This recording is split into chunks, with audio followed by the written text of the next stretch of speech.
Praise the Lord. Good morning. ప్రభువైన యేసుక్రీస్తు శుభనామంలో మీ అందరికీ వందనములు. ఎలా ఉన్నారండి? అందరూ బాగున్నారా? దేవుని మహాకృపను బట్టి మీరందరూ క్షేమంగా ఉండాలని అనుదినం మీ అందరి కోసం ప్రార్థన చేస్తున్నాను. చిన్న ప్రార్థనతో ఈరోజు దేవుని వాగ్దానాన్ని స్వతంత్రించుకుందామా? పరిశుద్ధుడైన తండ్రి, నీ ఘనమైన శ్రేష్టమైన నామాన్ని బట్టి మీకు వందనాలు చెల్లిస్తున్నాను ప్రభువా. ఉదయకాల సమయంలో ప్రభా నీ సన్నిధిలో ఉంటున్న మా అందరితో మాట్లాడండి. ప్రతి హృదయాన్ని చూస్తున్న దేవుడిగా ఎవరికి ఏ మాటలైతే అవసరమైన అయితే ఆ మాటల చేత మా అందరితో మాట్లాడి మమ్మల్ని తృప్తిపరచమని యేసు నామములో ప్రార్థిస్తున్నాము తండ్రి. ఆమేన్. ఈరోజు దేవుని వాగ్దానము హెబ్రీలకు రాసిన పత్రిక 13వ అధ్యాయము 5వ వచనం. నిన్ను ఏమాత్రమును విడువను, నిన్ను ఎడబాయను. Hebrews chapter 13 verse 5. I will never leave thee nor forsake thee. దేవుడిచ్చినటువంటి అద్భుతమైన వాగ్దానం మనందరి జీవితంలో నెరవేర్చబడును గాక. ఆమేన్. ఎంత అద్భుతమైన మాట కదండి. మనల్ని దేవుడు ఎప్పుడు విడిచిపెట్టడంట, అలాగే ఎప్పుడు మర్చిపోడంట. ఎంత అద్భుతమైన దేవుని ప్రేమ మన పట్ల ఉంది అనేది ఈ ప్రామిస్ ద్వారా దేవుడు మనకి తెలియజేస్తున్నాడండి. ఈరోజు ఈ లోకంలో నువ్వు ఎంతమందిని నమ్మి మోసపోయావో, లేకపోతే ఎంతమంది పైన నువ్వు ఆధారపడి ఆశతో కనిపెట్టి నువ్వు విడవబడ్డావేమో, వాళ్ళ చేత మరవబడ్డావేమో, కానీ దేవుడు మాత్రము ఎప్పుడు మనల్ని విడిచిపెట్టడు. ఎలాంటి పరిస్థితుల్లో అయినా సరే, ఎలాంటి స్థితిగతుల్లో మనం ఉన్నా సరే, దేవుడు ఎప్పుడు కూడా మనల్ని విడిచిపెట్టడండి. ఈ లోకంలో మనుషులు మన దగ్గర అన్నీ ఉన్నప్పుడు అందరూ ప్రేమిస్తారండి. మనకి ఆరోగ్యం ఉంటే అందరూ ప్రేమిస్తారు, మనకు అందం ఉంటే అందరూ ప్రేమిస్తారు, మన దగ్గర డబ్బు ఉంటే ప్రేమిస్తారు, లేకపోతే ఆస్తిపాస్తులు ఉంటే అందరూ ప్రేమిస్తారు. కానీ ఏమీ లేని స్థితిలో కూడా ప్రేమించేది ఎవరైనా ఉన్నారా అంటే దేవుడు మాత్రమేనండి. మరి ఈ లోకంలో మనకు ఎంతోమంది బెస్ట్ ఫ్రెండ్స్ ఉంటారు, అలాగే భార్యాభర్తలు ఉంటారు. వీళ్ళందరూ కూడా చెప్పే మాట తెలుసు, నేను ఎప్పుడు నేను విడిచిపెట్టను అని చెప్పేసి ప్రామిసెస్ చేస్తూ ఉంటారు. మరి ఎప్పుడైనా అలాంటి సన్నివేశం మీ జీవితాల్లో చూసారండి? ఏదైనా పరిస్థితి వచ్చినప్పుడు మీ ఫ్రెండ్ మిమ్మల్ని విడిచిపెట్టిపోవడం ఉన్నాయండి. చాలా సందర్భాలు చాలామంది జీవితాల్లో ఉన్నాయి. మరి ఈ రోజులో అయితే తల్లిదండ్రులు కూడా పిల్లల్ని విడిచిపెడుతున్నారు, పిల్లలు కూడా తల్లిదండ్రులను విడిచిపెట్టేటువంటి దౌర్భాగ్యమైన పరిస్థితిని మనం చూస్తున్నాం. ఈరోజు అనాథాశ్రమాల కంటే వృద్ధాశ్రమాలు ఎక్కువైపోతున్నాయి. ఎందుకంటే మరి తల్లిదండ్రులని మర్చిపోతున్నారు పిల్లలు. ఎంత మాత్రము కేర్ చేయకోకుండా, ప్రేమించుకోకుండా వృద్ధాశ్రమాలలో వేసేస్తున్నారనమాట. చిన్నప్పుడు తల్లిదండ్రులు మనల్ని ఎంతో ప్రేమించి వాళ్ళకున్న సమస్తాన్ని మన కోసం పెట్టినప్పుడు మనం అంటూ ఉంటాం, కొంచెం చదువుకొని కొంచెం పెద్దగా అవుతున్నప్పుడు, అమ్మ నిన్ను అలా చూసుకుంటాను, నాన్న ఇలా చూసుకుంటాను నేను పెద్ద అయిన తర్వాత అని చెప్తూ ఉంటాం మాటలు. ఒకసారి పెళ్ళి అయిపోయిన తర్వాత కుమారులు కావచ్చు, కుమార్తెలు కావచ్చు, ఎవరైనా సరే పట్టించుకోలేనిటువంటి స్థితి ఈరోజు మనము తల్లిదండ్రుల పైన చూస్తూ ఉన్నామండి. కాబట్టి ఈరోజు ఎంతమంది ఇలాంటి ప్రామిసెస్ చేసినా కూడా మరి విడిచిపెట్టిపోయే పరిస్థితులు ఉన్నాయి, కానీ దేవుడు మాత్రం మనల్ని విడిచిపెట్టడండి. ఒకసారి ఇద్దరు బెస్ట్ ఫ్రెండ్స్ అడవిలో గుండా వెళ్తూ ఉన్నారనమాట. వెళ్తున్నప్పుడు వాళ్ళిద్దరూ మాట్లాడుకున్న విషయం ఏంటంటే, ఏవైనా జంతువులు వచ్చి నిన్ను అటాక్ చేస్తే నువ్వు నాకు హెల్ప్ చేయి, ఒకవేళ నీకేమైనా జరిగితే నేను వచ్చి హెల్ప్ చేస్తానని చెప్పేసి ఇద్దరు మాట్లాడుకొని వెళ్తూ ఉంటారనమాట. అందులో ఒకడు బాగా సన్నగా ఉంటాడు, ఇంకొకడు బాగా లావుగా ఉంటాడు. సడన్గా వాళ్ళు వెళ్తూ ఉన్నప్పుడు వాళ్ళకి ఎదురుగు నుంచి ఎలుగుబంటి వచ్చింది, బేర్ వచ్చింది. అప్పుడు సన్నగా ఉండేటువంటి ఫ్రెండ్ గబగబా పరిగెత్తి చెట్టు ఎక్కేసి కూర్చున్నాడు. పాపం ఈ లావుగా ఉన్న అతను పరిగెత్తలేక, ఫాస్ట్గా చెట్టు ఎక్కలేక, ఏం చేయాలో అర్థం కాక అలా కింద పడుకొని ఉండిపోయినాడు. ఆ సమయంలో అక్కడికి మరి బేర్ వచ్చింది, చూసింది. అయితే ఈ పడుకున్న వ్యక్తి ఏం చేశాడంటే తన శ్వాసను అంతా కూడా కంట్రోల్ చేసుకొని ఏదో చచ్చిపోయిన వాడిలాగా నటిస్తూ ఉన్నాడు అనమాట. ఆ బేర్ వచ్చింది, అతన్ని చుట్టూ కూడా స్మెల్ చూస్తుంది, ఏమైనా శ్వాస ఆడుతుందని వంగి చూసి మరి చూస్తూ ఉందన్నమాట. కానీ దానికి ఏమీ ఆచూకీ దొరకలేదు. సో ఇంకా చనిపోయినాడు కదా అని చెప్పేసి అక్కడి నుంచి వెళ్ళిపోతుంది. ఎప్పుడైతే బేర్ వెళ్ళిపోతుందో ఆ యొక్క ఫ్రెండ్ చెట్టు మీద నుంచి దిగేసి కిందికి వస్తాడు. వచ్చి ఆ ఫ్రెండ్ని అడుగుతున్నాడు, ఏంద్రా బేర్ నీకేందో చెవులో చెప్పేసి వెళ్ళింది, ఏం చెప్పింది అని అంటే, ఆ ఫ్రెండ్ అంటున్నాడు, నీకున్న ఫ్రెండ్ లాంటి వాడు ఎప్పుడు కూడా అలాంటి వ్యక్తితో నువ్వు ఫ్రెండ్షిప్ చేయొద్దని చెప్పిందిరా అని చెప్తాడనమాట. ఎందుకంటే అంతకుముందు ఇద్దరు మాట్లాడుకున్నారు, నువ్వు నాకు హెల్ప్ చేయి, నేను నీకు హెల్ప్ చేస్తానని. కానీ సమయం వచ్చినప్పుడు, ఆ యొక్క పరిస్థితి వచ్చినప్పుడు ఒక వ్యక్తి ఏం చేసినాడు, వెళ్ళి పారిపోయినాడు. సో ఈరోజు చాలామంది మనకి కష్టాలు వచ్చినప్పుడు, దుఃఖాలు వచ్చినప్పుడు, మనం కన్నీటితో ఉన్నప్పుడు ఎవరు మనతో ఉండరు. ఎన్నో చెప్తారు కానీ ఎవరు ఉండరు అనమాట. అందరు మనల్ని విడిచిపెట్టి వెళ్ళిపోతారు. కానీ దేవుని ప్రేమ మాత్రము మనం తల్లి గర్భంలో ఉన్నప్పటి నుంచి అలాగే తిరిగి సమాధికి వెళ్ళే వరకు కూడా ఆయన ప్రేమ ఎప్పుడు అలానే ఉంటుంది మన పట్ల. అలాగే దేవుడి ప్రేమ మనల్ని ఎప్పుడు కూడా విడిచిపెట్టదు, ఎలాంటి పరిస్థితుల్లో అయినా సరే. ఎన్నోసార్లు మనము దేవుడిని విడిచిపెట్టి మనమే వెళ్ళిపోయినాము. అనేక సార్లు దేవుడిని నిర్లక్ష్య పెట్టి మన జీవితంలో దేవుడికి దూరం అయిపోయిన పరిస్థితులు మనలో చాలా ఉన్నాయి.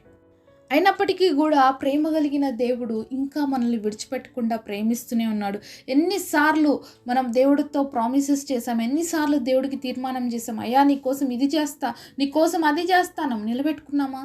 ఎన్నిసార్లు దేవుడిని విడిచిపెట్టి వెళ్ళిపోయినాం. ఎన్నిసార్లు లోక ఆశలు మనకు ముందు కనిపించినప్పుడు మరి వాటి కోసం మనం ప్రయాసపడతాం తప్ప దేవుడికి ఇచ్చినటువంటి మాటను నిలబెట్టుకోవడానికి చాలాసార్లు మనము నమ్మకంగా ఉండమన్నమాట.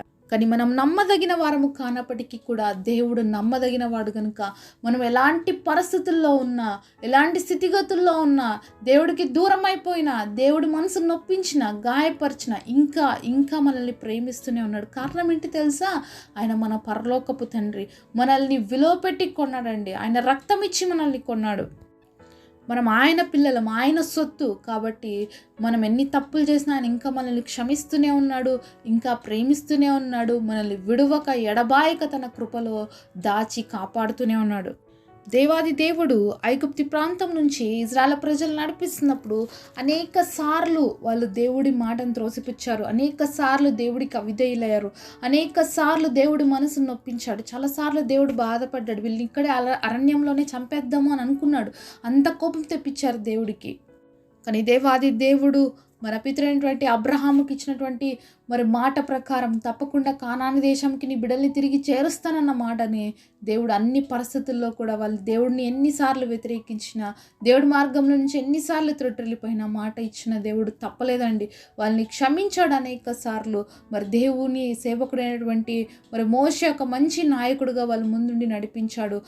దేవుడికి ఒక కోపం వచ్చినప్పుడు దేవుడి సన్నిధిలోకి వెళ్ళి ప్రార్థన చేసి, అయ్యా నీ బిడ్డల పట్ల దయ చూపించు అని ప్రార్థన చేసినప్పుడు ప్రేమ కలిగిన దేవుడు తిరిగి ఇశ్రాయేలు ప్రజల్ని క్షమించి మాట ఇచ్చిన దేవుడు, తప్పకుండా చేరుస్తానన్న దేవుడు అదే మాట నిలబెట్టుకున్నాడండి.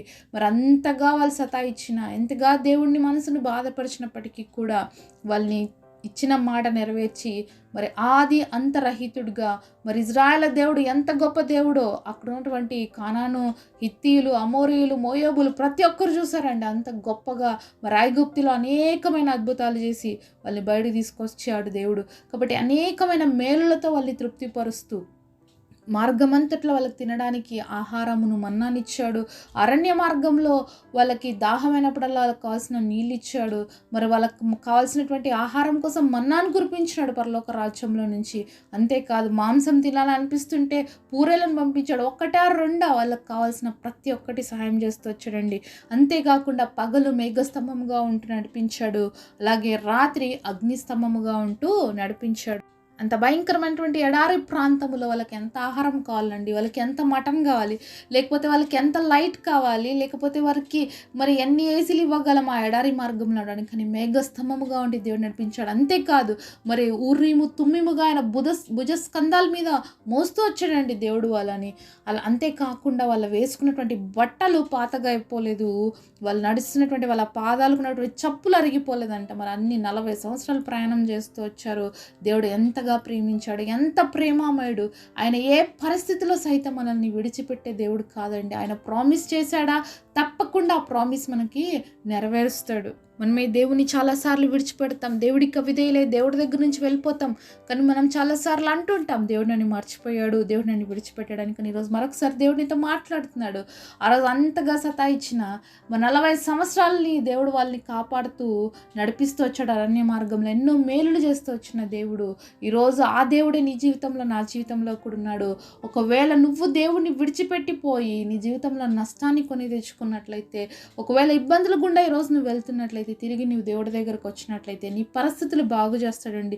నీ నష్టాన్ని పూరించేసి దేవుడు తిరిగి ఒక నూతనమైన జీవితాన్ని దేవుడు నీకు ఇవ్వాలని ఆశపడుతున్నాడు. నువ్వు విడిచిపెట్టిన స్థితిలో ఉన్నావా దేవుణ్ణి, అలాగే దేవుణ్ణి మర్చిపోయి నీ ఇష్టానుసారంగా జీవిస్తూ ఉన్నావా, పాపంలో పడి, తిరిగి యేసయ్య దగ్గరికి రా. ఆయన నిన్ను ఎప్పుడు విడిచిపోడు, ఆయన నిన్ను మర్చిపోలేదు, నీకోసం ఎదురు చూస్తూనే ఉన్నాడు, ఆయన చేతులు చాచి నీ కోసం నిలబడే ఉన్నాడు.